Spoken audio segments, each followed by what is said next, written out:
My sister kept excusing her kids' petty theft until they started breaking into my house and threatening me. That's when I called the police because I couldn't stay silent any longer. When I got home after my evening shift, the door to my shed was wide open. The padlock was on the ground, mangled like someone had smashed it in anger. Panic hit me instantly. I kept tools in there, an old electric saw, and most importantly, bags full of soda cans I'd been collecting for months to turn in for cash. After losing my job, I was broke, counting every cent. Inside the shed, empty. No cans, no machete, no gas canister. The floor was covered in muddy footprints. Someone had gone through my things with zero shame. I knew who did it, my nephews. There are 3 of them, ages 12 to 16, all wild and completely out of control. Their mom, my younger sister Laura, claims boys will be boys. But this wasn't mischief. It was theft. And not the first time. A month ago, they stole snacks and 2 boxes of video games from me, said I gave them permission. I let it slide. Now I knew that was a mistake. I checked the cameras I'd installed after that incident. The footage showed all 3 boys in hoodies, one smashing the lock with a hammer, the other 2 keeping watch. 6:21 a.m., right after I leave for work. They broke in like they had no conscience. No fear. My heart pounded so loud I couldn't think. I copied the footage to a flash drive and drove straight to Laura's. She opened the door smiling, but when I played the video, her face changed. "We'll handle it," she muttered. But I could see it. No shame, only annoyance. I demanded my stuff back or cash. "You know we've got a mortgage, 3 kids," she said. "Don't be heartless." I wanted to scream. I gave them 2 days. Either they pay me back or I'm going to the police. 2 days passed and no one called me back. Not my sister, not Bill, not a single one of those 3 brats. But in my mailbox, I found a note. A scrap of notebook paper with the words, "Sorry, Auntie, we just wanted to play." Scrawled in thick letters. No signature, no hint of remorse. I took that paper as evidence and headed to the station. I was done being a target. The officer at the front desk was polite, but raised an eyebrow as I handed over a flash drive with the footage and the broken padlock. That changed when he saw the video. 3 minors breaking into my property and carrying out bags. He nodded and said they'd open a case for trespassing and theft. That evening, the messages started coming. First from Bill. "Are you serious?" "They're just kids." Then a voice message from Laura, half crying, half threatening. She accused me of ruining the boys' lives, then asked me to reconsider. But the final straw was a photo. The oldest, Zach, sent me a picture of himself holding a soda can and flipping me off. The caption read, "Want more? Come get it yourself." It was followed by laughing emojis. I didn't reply. I saved the screenshots and brought them to the police. This wasn't just a family spat anymore. It was deliberate, repeated behavior, enabled and encouraged by their parents. I'd had enough. They never expected I'd go all the way.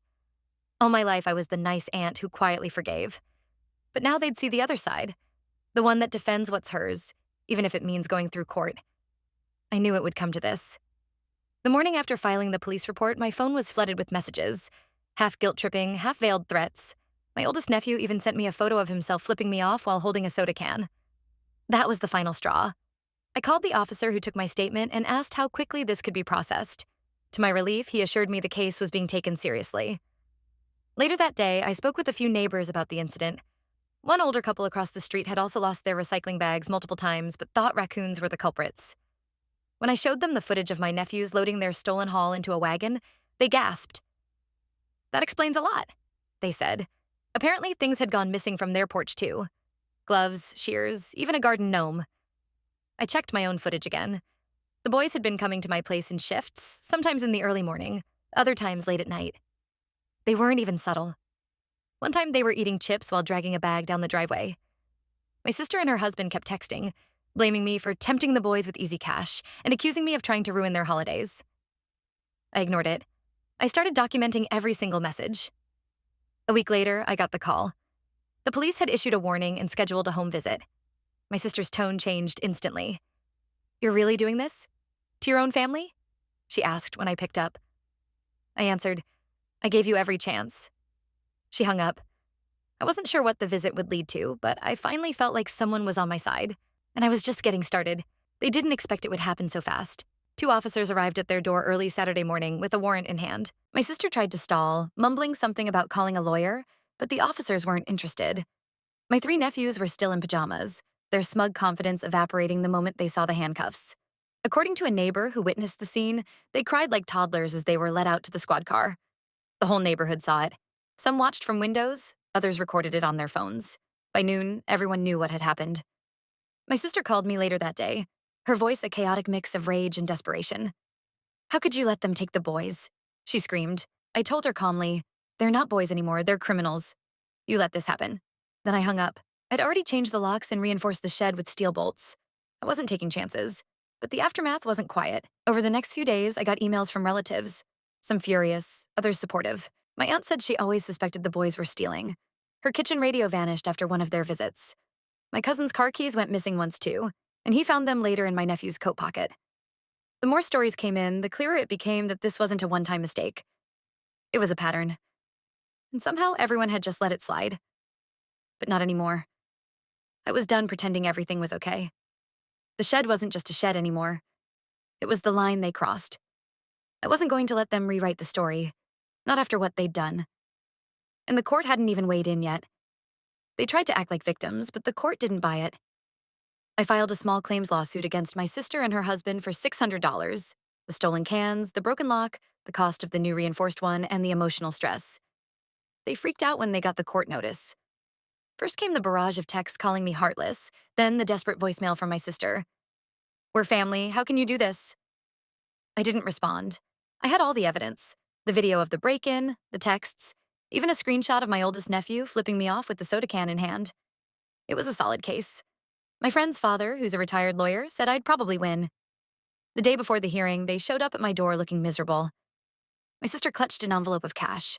Her husband stood behind her, silent. "It's from our savings," she said.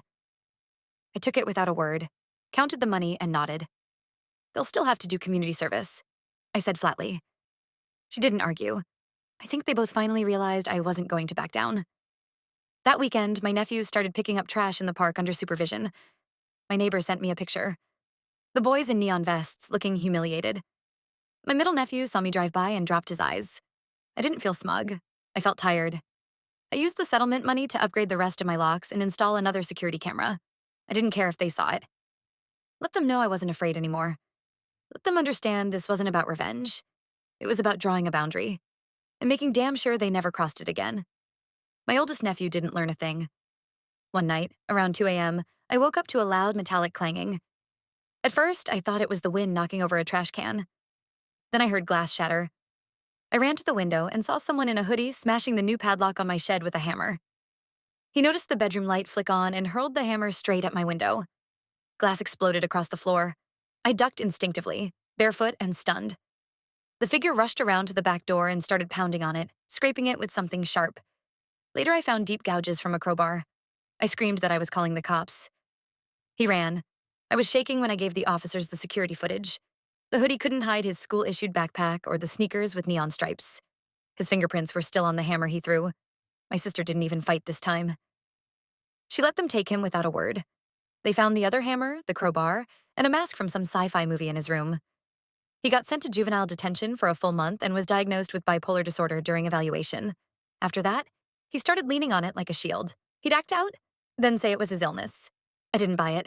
I know plenty of people with diagnoses who don't smash windows or swing hammers at relatives. After juvie, he came back quiet, withdrawn. But the damage was done. I reinforced my back door, added motion lights. The neighbors installed cameras too. His parents finally stopped pretending everything was fine.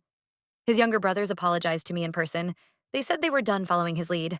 I nodded. I wasn't ready to forgive, but at least someone was trying. A few months after the attack, my oldest nephew got himself into trouble again. He got into a fight at school, ended up with a broken nose and 2 knocked-out front teeth. Turns out it was the consequence of his own actions. He had been bullying younger kids for years, stealing their stuff, slashing bike tires. One of the victim's older brothers decided it was time for payback. He was rushed to the hospital right after the fight.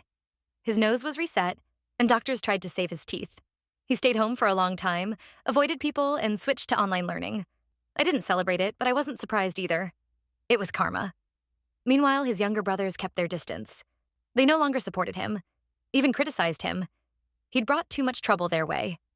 My sister and her husband started talking about moving to her in-laws' town because their family's reputation in our neighborhood was completely ruined. I rarely saw my older nephew.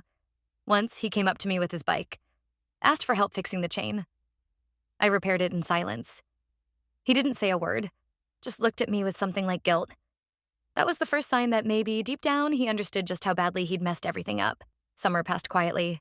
My two younger nephews started visiting again. They were respectful, helped around the house, and even offered to mow my lawn. I didn't fully trust them yet, but I could see they were trying. We'd watch movies together or play cards, and for the first time in years, I enjoyed having them around. The older one, though, he stayed distant. After everything, I wasn't expecting a miracle. But then, on his 18th birthday, he showed up at my door alone. No gifts, no parents, just him. He handed me a small envelope with a folded note and quietly said, "Thank you for not giving up on us." Then he left before I could say anything back. Inside the note, he'd written a short apology. No excuses, just acknowledgement. It didn't erase the past, but it mattered. His parents eventually did move away, and so did he, a few months later. I hear he's enrolled in a trade school 2 towns over. We haven't spoken since, and that's okay. Maybe one day we will. Maybe not. But at least the cycle was broken. The house is quiet now, and my tools stay where I leave them. That's enough for me.